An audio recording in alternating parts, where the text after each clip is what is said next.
Our guest today is Dane Shoemaker. From woodwork to cinema, this is the content revolution you might be missing. Dane, welcome to the show. So happy to have you here. Tell us a little bit about what you do and what is exciting about what you do. Thanks, Ryan. Appreciate you having me on the show here. My name is Dane Shoemaker. So I run a video marketing agency called Shoemaker Films, named after yours truly here. So what we do is that we're kind of a hybrid video production plus creative digital marketing agency. So we do all of the production, everything from concept development, scripting to getting on set and filming. We do all the editing, post-production, and then we also handle distribution of all that content. So whether that's social media management, podcasting, YouTube channel management, and then also we've gotten into advertising. So managing media buys for clients as well. So that's what we do at Shoemaker Films. So we primarily work with a lot of health, wellness, fitness, sort of science-based clients, typically founders. We work with directly. I love working with entrepreneurs, startups. A lot of times they're trusting us with their baby to help kind of craft their message and deliver that through compelling content. Yeah. So it's a lot of doctors we work with, things like that. And mainly in the local Philadelphia market. So, we travel a little bit from, up and down the 95 corridor from New York to DC, but mainly in, greater Philadelphia area, Pennsylvania, the US. So yeah, that's what we do. And you're used to being behind the camera. You're used to directing the talent. So now you are the talent. I am the talent today. Yeah. You're the talent today. As much as I do prefer being behind the camera as much as possible, but yeah, so this is new for me. We do, I have a podcast where I interview local business owners. My team produces podcasts for companies, mainly brands that, that want to kind of get their story out there, get their authority, things like that. But yeah, this is definitely new for me telling my story. So I was excited to have the opportunity to come on today. Yeah. So when you're working with talent, what are the things that you see that you need to coach them on? Because I imagine you're doing like media coaching too, as you're helping your clients to present themselves.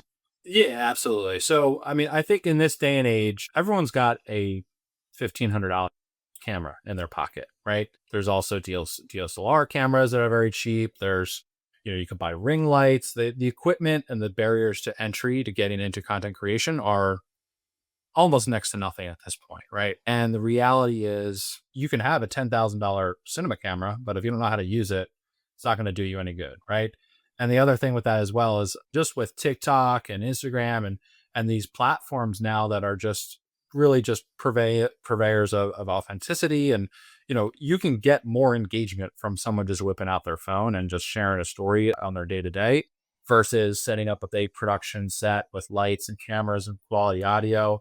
And in some way, like when we're working with clients on advertising strategies, like that's a big part of it. Hey, it's like, I got an iPhone, like let's just make it look authentic. We'll do the high production stuff, but let's also mix in some kind of iPhone based stuff as well. And so, yeah, like you mentioned, messaging, strategy, kind of that foundational elements of storytelling, right? Kind of developing that story, that becomes more critical for what we do as an agency, as a company working with clients.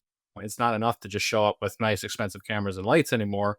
You gotta help kind of bring the story out of people, right? And I think we do a good job at that. It In the process of coaching and storytelling, are you giving them a framework that they then can help follow? Are you helping them to follow a framework? Or are you, Yeah. hey, I noticed on that last take you did this. Let's do another take, but this time I'm going to do that. Yeah, absolutely. So one of the things, you go to our website, you're going to see a lot of imagery around the outdoors and adventure. I'm a big outdoors guy. I like hiking, mountain biking, not so much rock climbing anymore. Let's pull it up. Let's pull up the website. This is not just an audio podcast. So let's take a look at that so we can see what you're talking about. Yeah, I'm a big fan of like national parks, the outdoors. These are some clients that we work with here as well. But basically we have this analogy, we call it defining true north, right? So I would say this is our framework for how we work with clients in actually developing, your story, right? Everyone's got, kind of a blueprint or a system or something like that. And I'm sure, you teach it to your students and things like that, but we call it true north, right? It's kind of like a compass. The journey that you go on, it's often a winding path. It can take you in a lot of directions, but as long as you're heading towards the the final destination, the true north, right? That's the end goal, right? There's going to be some different, you pivot along the way. When we sit down with the client, hey, what's the end goal, right? Typically it's building brand, driving some type of business result, whether that's appointments or leads or bookings or ultimately revenue, right? There's a lot of creative agencies that make pretty images, but we try and be very realistic with our clients. We're like, hey, let's focus on one key metric, whether that's booking appointments or, we don't do a lot of e-commerce, but if obviously it's very, very easy to track, sales on websites, things like that. So let's focus on one metric and work back from there, right? So we build out content strategy, right? We work with them to kind of define that story, right? Who's your core audience? Your kind of archetypal client. Kind of who is that person? We do the deep dive on that. So who are they? What are their hobbies? What are their interests? What are their beliefs? What are their opinions? All of those demographic and psychographic type of things. And then we work on the content strategies, the pillars, the formats. Are we focused on short form video? We also have a graphic design team in house, so we do a lot of carousels and thumbnail design and all that good stuff. So, yeah, I mean that's really when we onboard a client, that's what that looks like. We have a whole process of questionnaire and things like that. So what's your why, right? We kind of go back to the famous Simon Sinek, golden circle analogy. It still works 15, 20 years later. I mean, what is your why, right? Are you in it to make money, or are you trying to make an impact in the world? And what do you want to be known for too? So a lot of times these founders, they got their brand, they got their business, but they need to establish themselves in some capacity in their local market as an authority. So what do you want to be known for? And then we kind of work backwards from there on, hey, what does the content look like? And what kind of moves the needle forward. And in that onboarding process, is there a part that you see your client struggling with more than other parts? For example, that what do you want to be known for is probably a pretty easy question for most of them, but maybe the next question is a little bit more difficult. Yeah. I mean, I heard a good quote the other day. Let me see if I can remember this now. So it was actually on a podcast with Sweat Equity. Do you know Alex Garcia? Yeah. They're interviewing the founders of Beekman. Was it Beekman 1802? Which is I can't even remember now. I think a soap company. So the quote was, it's hard to name the mountain that you're climbing, right? I think just kind of the analogy is that we are so laser focused sometimes on the end goal that you can kind of lose sight of all the peripheral things. And as you're kind of climbing up the mountain, again, that goes back to the kind of outdoorsy analogies that I love, that just like when you're summiting the top of that mountain, you may not know exactly what peak you're at, but you're at the top, right? And so that's where we kind of help clients with, where kind of give a 30,000 foot view, kind of an outsider's view of, hey, here's your perception. And us and other marketing agencies and branding coaches, it's hard to kind of look at yourself and kind of know about you. You kind of need to talk to someone to kind of give you that perspective, right? And I think we do a good job at that. And then that outside consultant expertise of having the conversations again and again with different kinds of clients and with different clients gives you those extra kinds of questions to ask. Can you walk us through a typical interview for one of these new clients that you're onboarding? You ask them the questions we just talked about. What else are you asking them? Real baseline stuff, I guess, to start, and then we kind of drill in from there, right? What is your business?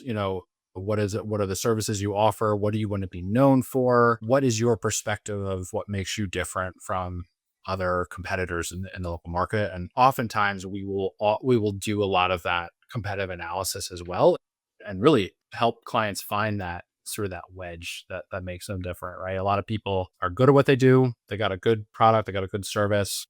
They're building their brand, but they may not have that bigger picture on where they fit, sort of that positioning statement, right? So I think that's usually a series of questions. Offhand, I can't really think of what exactly, but it's very unique to each client, right? So hey, it's hard to ask someone, hey, what makes you different, right? It's kind of like you need to go into different areas there to figure that out.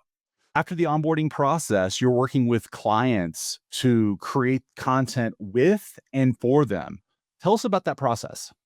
Yeah. So typically we'll sit down with a client once we have kind of the playbook or the content strategy built out. Our engagement with probably 99% of our clients is a monthly shoot. So it's an in-person production, typically anywhere from 3 to 5 hours with the client, whether it's in office at their store, their headquarters there, or we'll rent out space. We don't have a physical location yet, but we have a lot of relationships with local studios and things like that. So we can build out sets, or we can build out sets in their office, or we can do it in studios, things like that. Or sometimes for some clients, it's we're outside, down, out and about at a park or something like that. It just kind of depends on who the client is. Can you tell us about the set design process? Because I know that's foreign to a lot of our listeners. Yeah, which is actually one of the more fun, parts, like the production design, right? So it's something that a lot of people overlook, right? I find I get a lot of pride in this because I'm handy. I'll actually ask me about this later. I'm pretty handy with construction stuff, but basically, you go into any podcast turnkey studio today, it's going to look very similar. It's going to have kind of the acoustic paneling on the side, maybe a table with some podcast mics, and you can rent it out for, $100, $200 an hour or something like that. But what I really love doing is when we set up a podcasting studio in someone's office, we get, maybe it's a conference room, maybe it's their front lobby with their logo in front there. And then we kind of set it up like it's a film set. We bring in the lights, we get the appropriate setup to make it really match their brand, right? And I think that's fun. And people see that and they're like, wow, this is really cool. And it looks good too. It looks good on camera. It's unique. There's no other podcast or content studio that looks just like that, and it adds a lot, to the production value. So that's a really fun element. And so we coach them on clothing, we coach them on the set design, all that stuff. And I noticed you and I both have Star Wars references in our set design currently. That's right. So do you ask them to bring in kinds of personal artifacts or things that are meaningful to their company in the set design process in some cases? Yeah, sometimes. I mean, especially if it's a company that lends itself to having something unique like that, like maybe some props or maybe their actual products that they make, will kind of set them up in the background or something like that. So yeah, absolutely. Got it. So set design, what comes next? So yeah, I mean, before we even get to that point, though, I mean, obviously we are doing a lot of planning on what the content is. So in probably half the cases, it's a long form 30-minute podcast type of thing. We're reviewing the concepts, the topics with the clients, or we're doing a bunch of short form stuff. And typically we'll be doing, 20 to 30 short 60-second videos with them. And so all of that is done obviously before we step foot on set and do all that stuff. Our team will then have that plan ready to go for the clients. Now we'll show up on set that day and we'll go through the content. There's always things that pop up that are unplanned, but you just kind of have to plan for that. So are you setting up teleprompters to follow the plan? Do you give them bullet points? How are you helping people who are so busy in their daily lives running their business come and be content stars? Because I know that's one of the reasons people hire you. Well, in some cases we do. Generally, we don't use teleprompters, but we do have one in some cases where something is heavily scripted, or there has been times where a client just is not good at talking on camera. Like, let's just be honest, like not everyone has that gift. And it's just, sometimes it's going to be a lot more efficient to get the teleprompter set up. And especially if it's for like an ad or like something that's very more corporate in nature. But oftentimes, if we're doing especially short form, it is a lot more interactive, right? So we'll have the prompts. Like typically there's like a hook, there's a bit of value, right? What are the key points that they're talking about? And then there's almost like a prompt.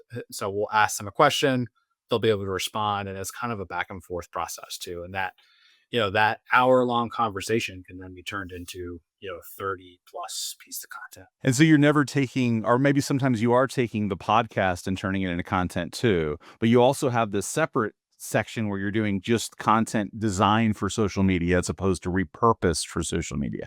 Exactly. Yeah. There's kind of like two different approaches with that. And so you can do a long form podcast. We will edit that and chop up shorts from that. Those tend to perform less than the fully flushed short form ideas. Just in this day and age, I think there was 2023 or something like that. It was all podcast clips across TikTok and Instagram, and people were like, oh well, let's just start a podcast and then we'll just get like a whole bunch of content from that. Well, it's hard sometimes unless you're planning really well in advance. I've actually seen companies, some people do this where it is a podcast, but then they'll actually stop in the middle of the podcast and say, "Hey, say that again, but say it like this." And they're actually like architecting these hooks mid podcast, which that feels like a lot. You can do that. We're not doing that today, but a lot of it's a lot more short form, I would say, that what we're doing. So we are in advance kind of putting those hooks together, the prompts, things like that, and working with the clients on that.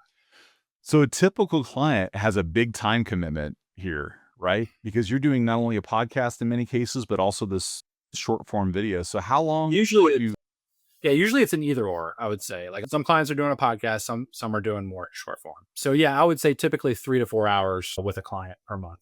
Sometimes we break that up. So we might show up, for 2 hours here and then a week later, another 2 hours. It just depends on their time, availability. But generally 4 to 5 hours a month is probably what a business owner needs to commit to in order to see any type of, real success, I would say.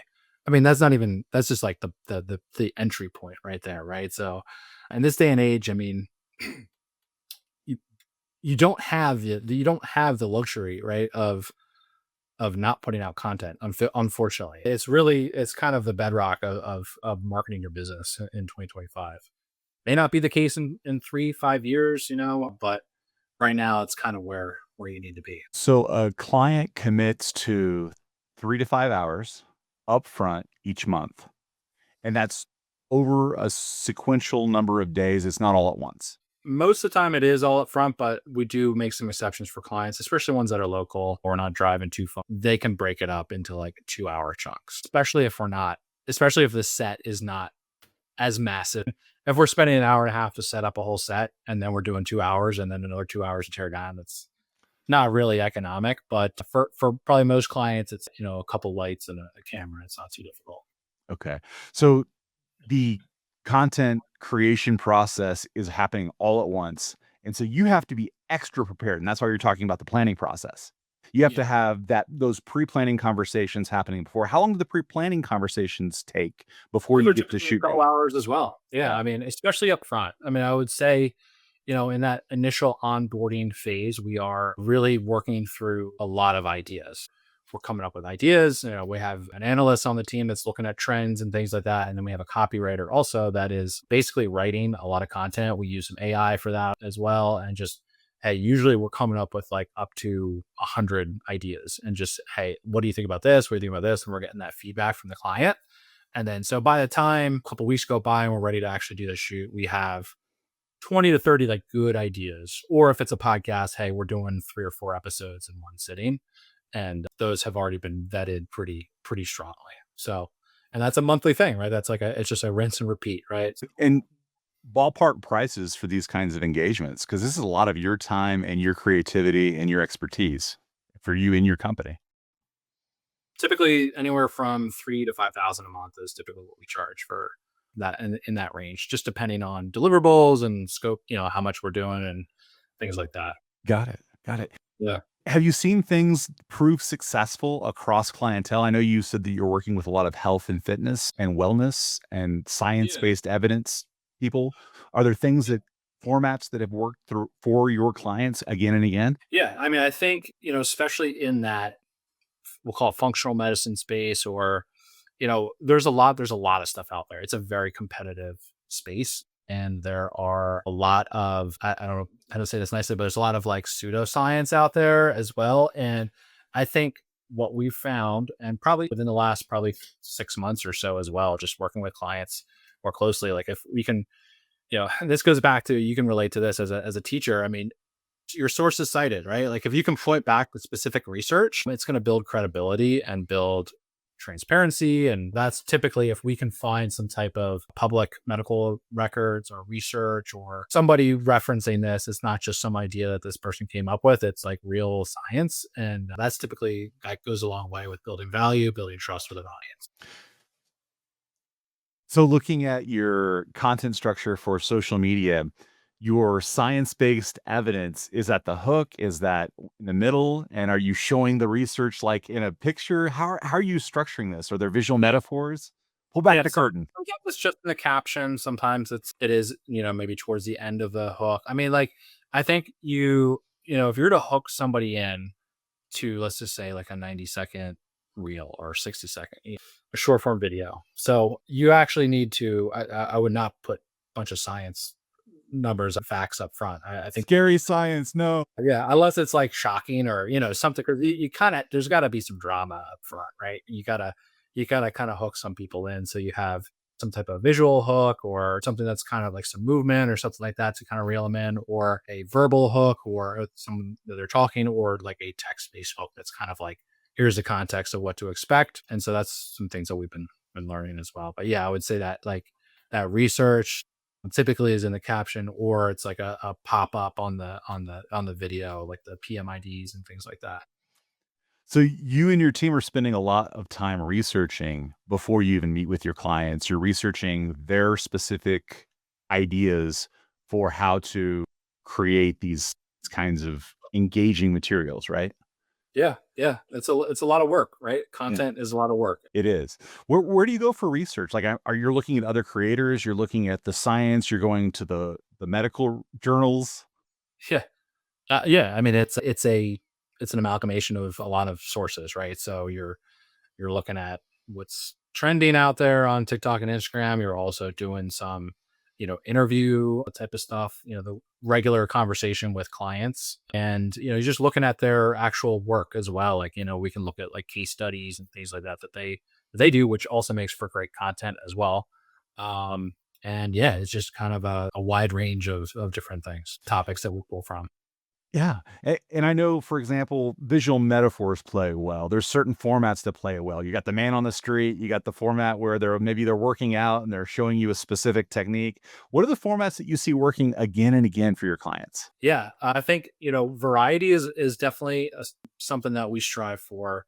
I think you could get away with you know a couple years ago, kind of just like a lot of talking head stuff, where it's like you got the background all set up, and then you go to their profile, and it's like 100 videos, all of them talking in the same background. So I think one thing is we try and do variety. So I think location helps with that as well. So we will often do a lot of filming like outside in public spaces. It's like it's engaging. It's a little awkward too. Sometimes you're walking down the street and you're making some content and stuff like that for the business owner, or or we go to a park, or we try and like, and it keeps it interesting for the client as well. If like, hey, this month let's go film at this track. Let's do some running content, right? And so we try and change up the locations, but yeah, just in terms of like formats, obviously reels and TikToks, a short form video, you want to have that kind of that, like I mentioned, the visual hook, the verbal hook kind of up front, then value, and then maybe some type of call to action. We do a lot of carousels. So on Instagram, you have photo and sort of like video. So kind of mixed media carousels, we'll call them. I wish LinkedIn had that, but they don't have that yet. And yeah.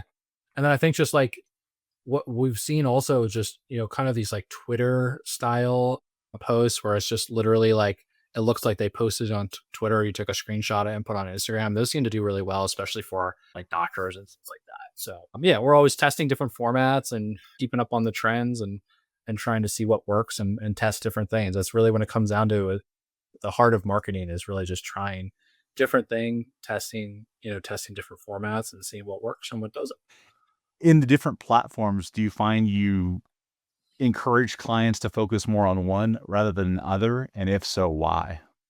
Yeah, I think that's a tough thing because you'll hear Gary V talking about you got to post everywhere, every single platform, all the time.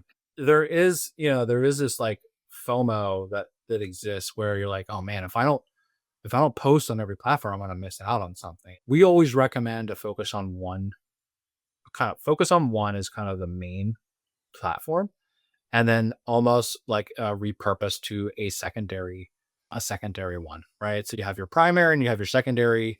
You can even have a third one, like two secondaries, but I would really advise people to focus on one thing.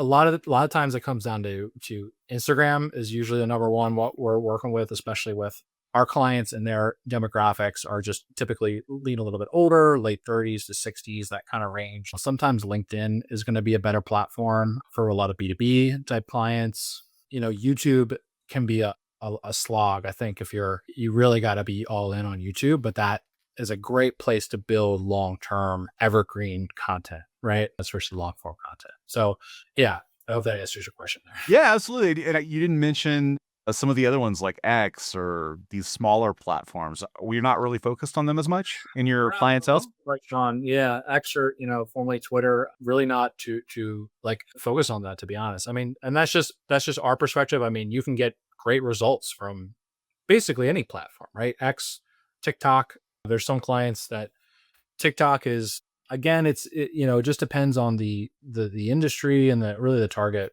audience, I would say. Obviously, TikTok's a little bit younger, but it's funny. We were actually just with a client last week where we did some more kind of trendy, funny content, and they were a little uncomfortable with posting that on Instagram because their following was more them as just more of a thought leader, a little more professional. But the video we posted on TikTok just absolutely blew up, and we're like we got to convince her now to put it on Instagram. So yeah. So I wonder if have that often where you find a hit for a specific client. You're like, oh, maybe this should impact our strategy. Does that happen often? Yeah, yeah, absolutely. Especially because just stuff like goes viral, right?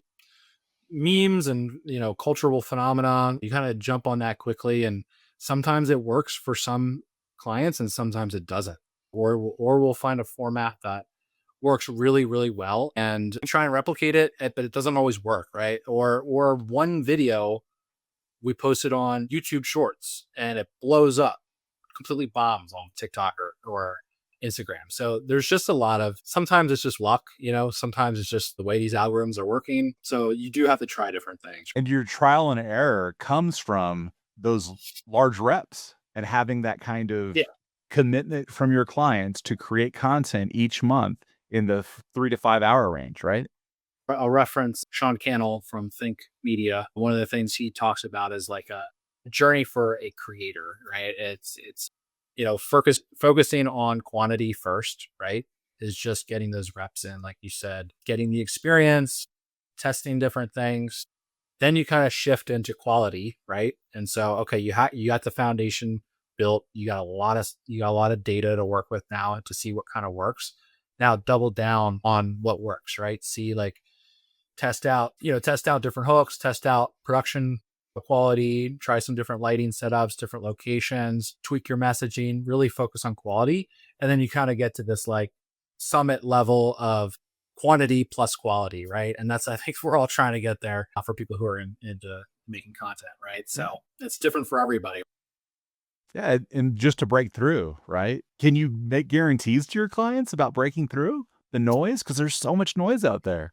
Yeah, it's tough. That's something that I'll admit we struggle with sometimes as a business, right? Like we can't promise. I mean, we can promise that you're going to have a good experience and that you're going to see some business results. We've seen this while we've kind of turned up the paid advertising part of our business as well, because a lot of these platforms are pay to play, right?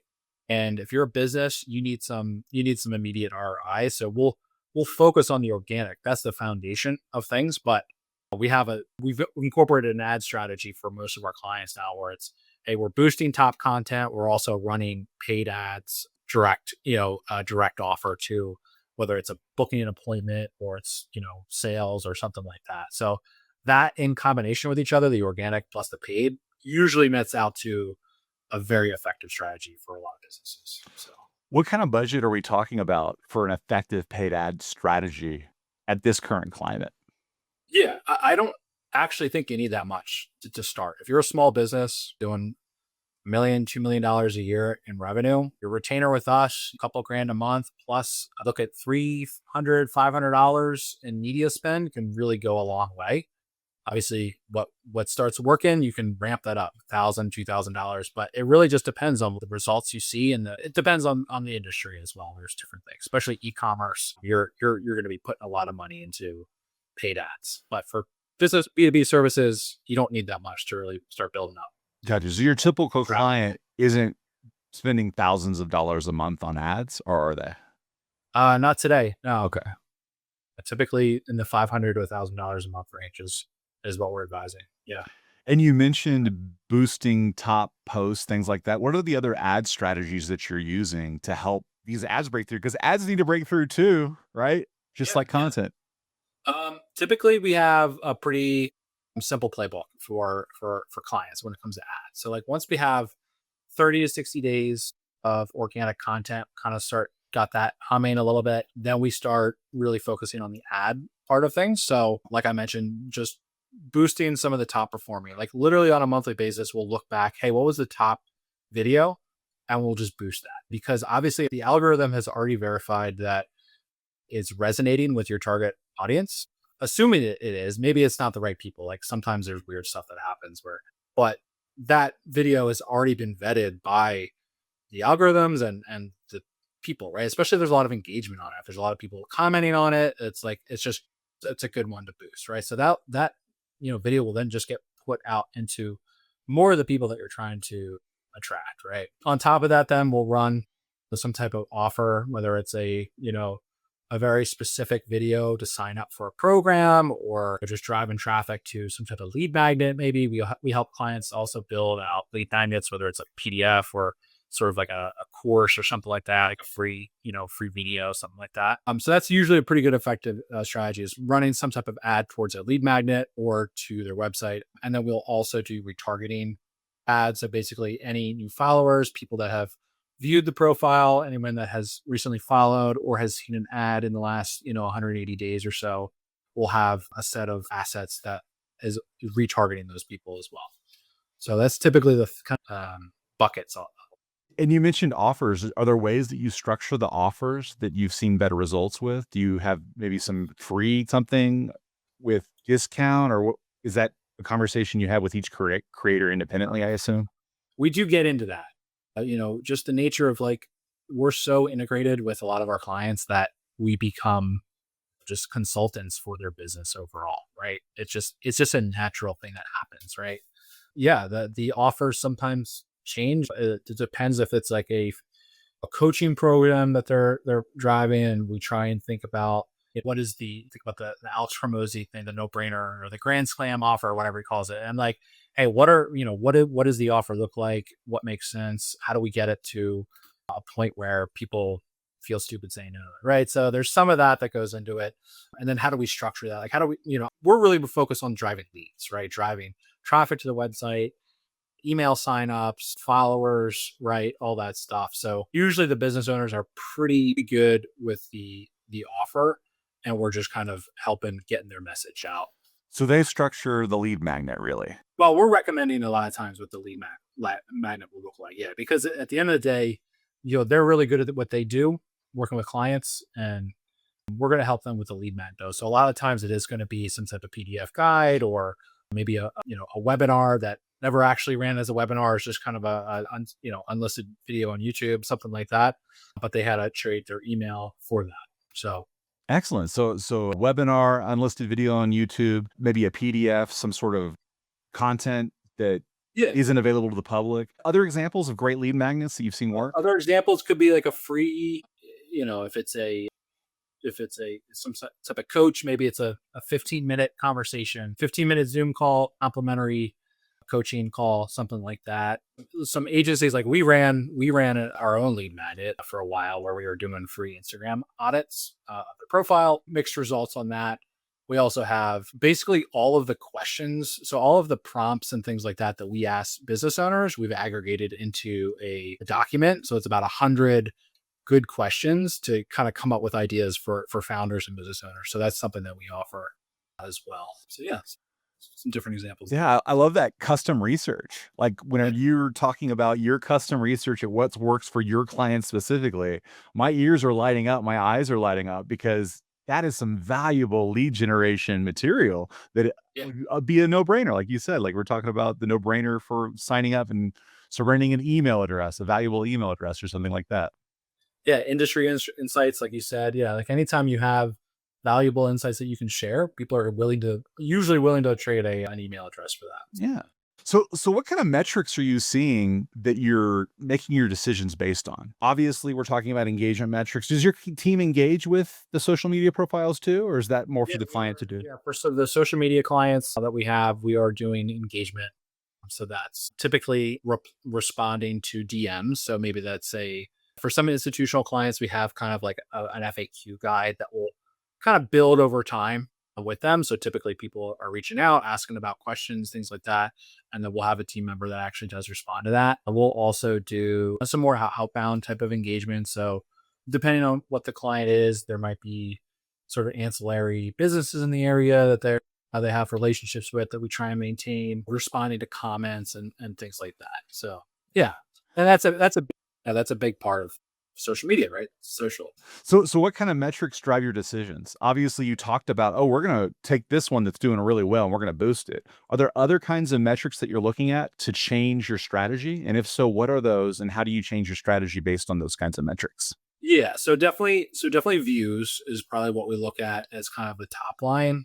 How many views did this video generate? I mean, that is going to be probably the single most. There's a lot more that goes into it, but just if something didn't get a lot of views, then you don't even need to look at that, right? The second thing is engagement, right? So did it get a lot of saves? Did it get a lot of shares? That is usually going to be indicate something that's very valuable, especially if it was like an educational piece of content or something very informative that got a lot of shares. Hey, we need to double down on that and maybe do some other content around that. But then also Instagram has the first 3 second metric, right? I forget what it's called offhand, but basically looking at that, like, hey, was the hook good?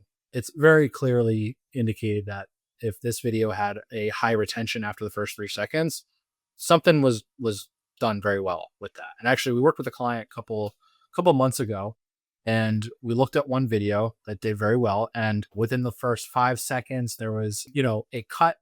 There's an A cam and a B cam, and we had a cut, very close cut within that 5 seconds. There was also sort of this movement what he did with his arm that was in that video, and we ended up actually replicating that for about 30 other videos, like literally the same cut, same like little thing, and they did really well. Like millions of views we're talking about in aggregate of the video. So it's those little details that you have to look at and think about and work. It's very much a science, and it's art, but it's a marriage of art and science, I would say.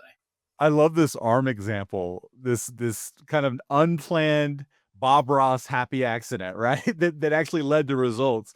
Can you think of any other kind of surprises like that that you've seen in your work?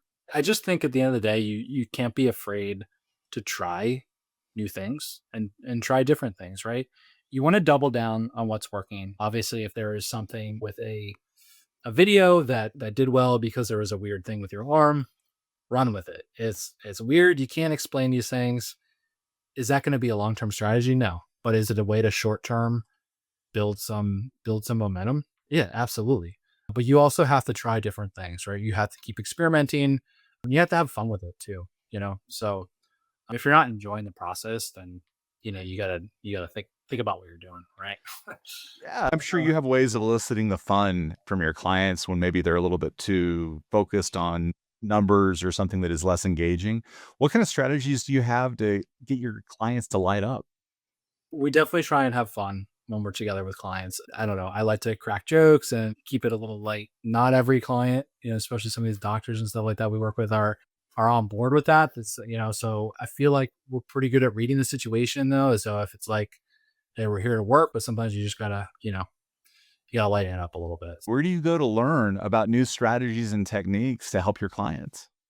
I think like you, we were members of the future, or are the member. I actually just left the future for a little bit. I'll pause it. I'm going to come back in a couple months, but yeah, I think you need to explore different avenues, right? So whether it's different groups like the future, I spend a lot of time on YouTube learning. I talk to a lot of people, a lot of creators, a lot of business owners, people who have gotten really good at content. I tend to lean towards them and see, hey, what can I learn from you? And just kind of, unfortunately, you got to just be on the platforms too. Like just, you have to scroll, but you got to do it intentionally in a way that you don't get sucked into a rabbit hole. Also just trying to be intentional with that. Like, hey, like, this I look at like what's recommended to me a lot of times. And so I'll spend a lot of time on our clients' platforms, like in their account, and just see stuff. Hey, if it's getting recommended to you, that means that the algorithm thinks it's valuable and it's probably pushing it out to a lot of people. So there's something about that video that is standing out. So a lot of times I'm not even like thinking about, all right, what is this video? But I'm looking at like, what's the visual elements? What was that first 3 seconds of the hook? Why is this going viral? Right. So I try and analyze some of that stuff. So yeah, a lot of different ways there. So you're on social media probably less for pleasure then. You're always looking for those outliers. You're going to the account, you're saying, where is the hit? How does it structure? Those sorts of things. Absolutely. Yeah. And I would say when I'm not working, I'm trying to be as present as I can for my kids and my family. So I hide the phone. Sometimes I'll just chuck it. I'll like 3, 4 hours go by and I don't even know where my phone is. That's a good day, in my opinion. For sure. So I know one of the advice that a lot of people give is to be curious, but curious in what way? How are you directing that curiosity professionally? I know you're looking at the outliers and accounts on social media. What other curiosity are you demonstrating in your day-to-day professional life? Yeah, that's a good question. Because it's funny you say that because when I graduated college many years ago, for whatever reason, I did this. I put student mentality on my list of skills. Now that's not really a skill. Maybe it's like more of a trait, but I've always felt like this desire to learn, like just be constantly learning. I mentioned earlier how I actually got into I didn't mention earlier, but how I got into video is I actually was a big woodworker. So I had a company years ago, probably 15 years ago, actually building tables and cutting boards and a lot of coffee tables and cutting boards. That's about it really. And I would sell them in different like consignment stores and stuff like that. And then I started filming the process because it was just like it was fun. And I actually found that I liked that more, like actually the editing and all that stuff. So that's how I got into videography and video production. Actually filming. Now I didn't blow up. I wasn't some big creator or something like that, but that did kind of show me that, oh, I like working with videos. And my point in telling that is I've always had various hobbies and just like learning stuff. And I read a lot of books and all that. So I would encourage anyone. I would probably say a lot of successful people have that same trait is where they're constantly trying to learn, they're constantly trying to improve themselves, and yeah, just never you can't stop growing is what it comes down to. So That's fantastic advice for our listeners. Do you have any other advice you'd like to share with them, especially someone who is maybe intimidated to get into this idea of creating personal branding materials, who maybe doesn't have the budget yet, but they will soon because they're going to be super successful thanks to your advice to hire you? What advice would you give those folks? I wouldn't say that I'm like a personal branding expert. Like I do not have I do not have a large personal following, but we are building that. I would say the clients that I work with, that's what we focus on. Founder led personal branding. You're going to have to start. You don't need a budget. Like I said, like we started full circle at the beginning of the conversation. You have a $1,500 or more camera, okay, camera portrait mode. It looks honestly just as good as like a $5,000 camera if you have the right lighting and the right audio. I would say audio is probably more important. You really just got to sit down and do it, right? You don't need an agency like us. If you're a business, then yes. But if you're an individual trying to build a personal brand, there's literally nothing stopping you from documenting your journey. And that's really all it is like, you don't have to be an expert in what you're doing, but some of the most compelling content that's out there right now is sort of that building in public thing. So as you're striving towards whatever you're striving towards, document that journey. Hey, what are you doing today that moves the needle towards that goal, right? And share the world. There's nothing wrong with sharing your passions and sharing your expertise even as you develop. You don't have to have 10, 20 years under your belt in a particular field. It certainly helps, but you can just share your journey and share as you learn. Dane, thank you so much for being here today. Thank you so much for sharing your wisdom. We appreciate your time. Ryan, thanks so much. I really appreciate it. This is fun. Thanks for having me on here.